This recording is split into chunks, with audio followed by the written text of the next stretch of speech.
ലുലു മോളിലോട്ട് പോകുന്നത് get ready with me ആണ് നിങ്ങൾ കാണാൻ പോകുന്നത്. ആദ്യം തന്നെ സൺസ്ക്രീൻ ഇട്ട് കൊടുക്കുകയാണ്. എപ്പോഴത്തെയും പോലെ തന്നെ ഇന്നും അറിയാവുന്നത് ഡോക്ടർ സജസ്റ്റ് ചെയ്തതാണ്. അങ്ങനെ അതിട്ട് കൊടുക്കുന്നുണ്ട്. ഇനിയിപ്പം ഞാൻ എൻ്റെ ഐബ്രോസ് ഒന്ന് ഫില്ല് ചെയ്ത് കൊടുക്കുകയാണ്. എൻ്റെ ഐബ്രോസ് അറ്റി ഉള്ളത് കൊണ്ട് തന്നെ അത് നന്നായിട്ട് കെയർ ചെയ്യുന്നുണ്ടെങ്കിൽ ഞാൻ പിള്ളേച്ചൻ്റെ രൂപത്തിലായിരിക്കും ഇരിക്കുന്നത്. അത് പ്രത്യേകതാണ്. അതുകൊണ്ടാണ് ഞാനിപ്പോൾ ഇങ്ങനെ ചെയ്യുന്നത്.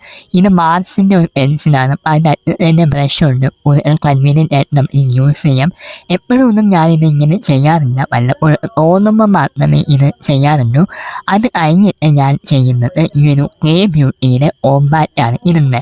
എൻ്റെ ഫേസ് നല്ല ഓയിലി ആയതുകൊണ്ട് ഓയില് പുറത്ത് വരാതിരിക്കാൻ, അതായത് ഓയിലി ഒന്ന് അബ്സോർബ് ചെയ്യാനായിട്ട് ഞാൻ ഇടുന്ന ഒരു സാധനമാണ്. അത് കഴിഞ്ഞ് എൻ്റെ പേര് ഈ ഒരു സെറ്റിംഗ് സ്പ്രേ ആണ് അടിച്ചു കൊടുക്കുന്നത്. ഇതൊക്കെ ഞാൻ വാങ്ങി വെച്ചിട്ടുണ്ടെങ്കിലും ഇടയ്ക്കൊക്കെ യൂസ് ചെയ്യാറുണ്ട്. ഫൈനൽ ഔട്ട് ഇതാണ്. വീഡിയോ ഇഷ്ടമായ ലൈക്ക്.